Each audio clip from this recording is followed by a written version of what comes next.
Assalamualaikum to my respected lecturer, Dr. Sheikh Muhammad Hizam, and my fellow friends. I am Nuronisha. On behalf of my group, which is Group 1, will present about overview of human resource management. Our mission of HRM is to grow and increase a workforce that is productive, informative, caring, disciplined, and responsive to the changing labor environment towards increasing the economic growth and hence create more job opportunities.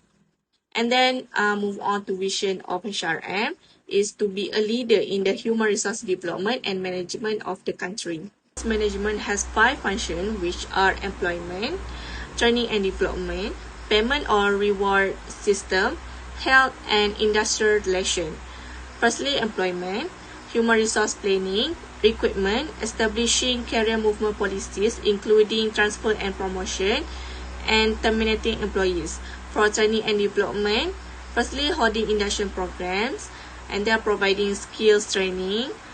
Thirdly, organizing supervisory and management development programs, and then establishing and administering performance management and appraisal systems. Next, for payment or reward system, which are developing a wage structure, preparing information for payroll, establishing incentive schemes, and advising on benefits. And then health and safety, organizing safety programs. Secondly, establishing wellness program. Thirdly, accident investigation, and establishing programs to prevent sexual harassment and violence. For industrial relation with trade union representative, and then collective bargaining negotiations, and preparing for contingencies including strike action.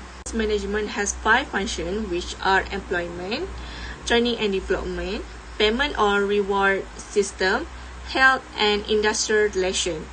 Firstly, employment, human resource planning, recruitment, establishing career movement policies including transfer and promotion, and terminating employees. For training and development, firstly, holding induction programs, and they are providing skills training. Thirdly, organizing supervisory and management development programs, and then establishing and administering performance management and appraisal systems. Next, for payment or reward system, which are developing a wage structure, preparing information for payroll, establishing incentive schemes, and advising on benefits. And then health and safety, organizing safety programs. Secondly, establishing wellness program. Thirdly, accident investigation, and establishing programs to prevent sexual harassment and violence. For industrial relation with trade union representative, and then collective bargaining negotiations, and preparing for contingencies including strike action. We chose Department of Occupational Health and Safety, and we decided to visit their office. For introduction, occupational health and safety is a discipline with many scopes, includes the social, mental, and physical well-being of workers. This unit focuses on providing background information on OHS and the immensity and variety of health and safety problems worldwide. The Department of Occupational Health and Safety is under the Ministry of Labor. The aim of the organization's occupational health and safety program is to prevent workplace injuries, illness, and deaths, as well as the suffering and financial problems. Next is mission of OSH, to be the leader of occupational safety and health. They develop, gather, and provide reliable and relevant information, analysis, and tools to advance knowledge, raise awareness, and exchange occupational safety and health information and good practice, which will serve the needs of those involved in OSH, to be the leader of occupational safety and health. For vision of OSH, to ensure safety and health at work, recognized leader promoting healthy and safe workplace in Europe based on tripartism, participation, and the development of an OSH risk prevention culture to ensure a smart, sustainable, productive, and inclusive economy. There are some objectives of this department. Firstly, to promote safe and healthy workers through intervention, capacity building, and recommendation. enhance the relevance and utility of recommendation and guidance, then build capacity to address traditional and emerging hazards, and transfer research findings, information into practice and technologies. Secondly, enhance worker safety and health through global collaborations. They build professional capacity to address workplace hazard through information sharing and research experience, and then take a leadership role to share knowledge and best practice and provide workplace illness and injury reduction strategies. Lastly, conduct to reduce worker illness and injury and to advance worker well-being. They generate new knowledge through intramural and extramural research programs.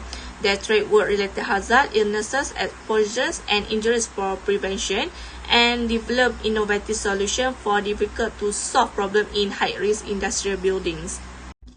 Next are the functions of this department, which are to conduct research and technical analysis on issues related to occupational safety and health at the workplace, to carry out promotional and publicity programs to employers, workers, and the general public to foster and increase the awareness of occupational safety and health, and to become a secretariat for the National Council regarding occupational safety and health.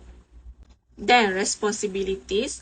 Ministry of Health has an important role in preventing and managing occupational disease through occupational disease surveillance, promotional activities, and provision of occupational health service.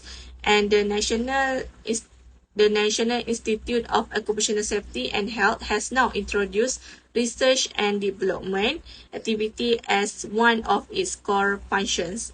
And is department policy. This department is committed to providing and maintaining a quality, safe and healthy workplace and system free of any hazard and risk, ensuring all staff receive relevant information, directive, training and supervision on how to carry out tasks in a correct and quality manner that pose no risk to health. Then investigating all non-conformities of product and services, incidents, occupational disease, occupational poisoning, and dangerous events, and taking steps to ensure they are not repeat. Then identifying and complying with customer requirement and legal and other requirements as stipulated in the Occupational Safety and Health Act in 1994 is regulation and the approved industrial code of practice. And promoting and achieving the objective of occupational health and safety quality, work procedures and rules and guidelines of occupational safety and health among workers across the country. Okay, this is our organization chart. On Occupational Safety and Health was introduced in 1994. Occupational Safety and Health Act 1994 was approved by the Parliament in 1993 and was enforced in February 1994. This regulation emphasized the fact that the Factory and Machinery Act 1967 only covers occupational safety and health in the mining, manufacturing, quarrying, and construction industries.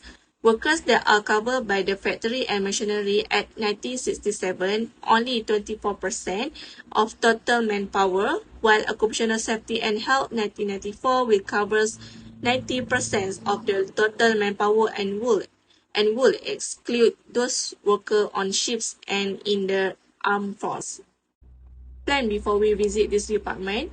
National Institute of Safety and Health should be provided sufficient funds to develop a database that characterizes types and levels of exposure associated with work.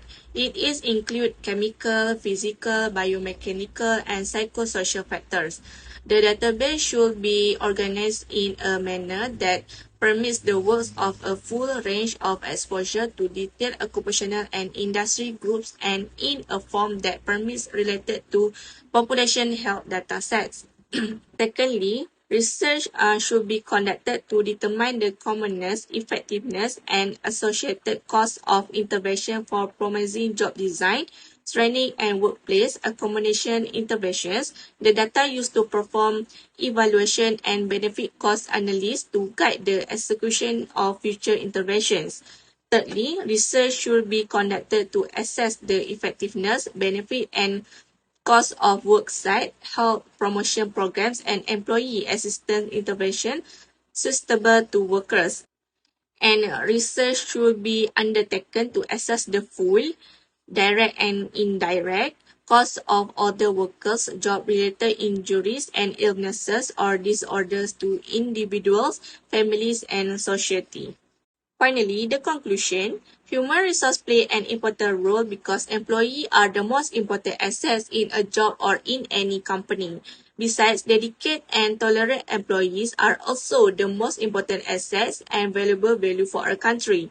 This shows that the Ministry of Human Resources is very important in every country to ensure the rights of employees are protected. Thus, it is important as the Ministry of Human Resources to implement policies and laws to uphold social justice and fairness. By providing various skills and training programs, it decreases the unemployment rate, improve the quality of the nation's workforce, and promotes productivity, which in turn strengthens the economy. That's all from our group. Thank you for listening. Have a good day.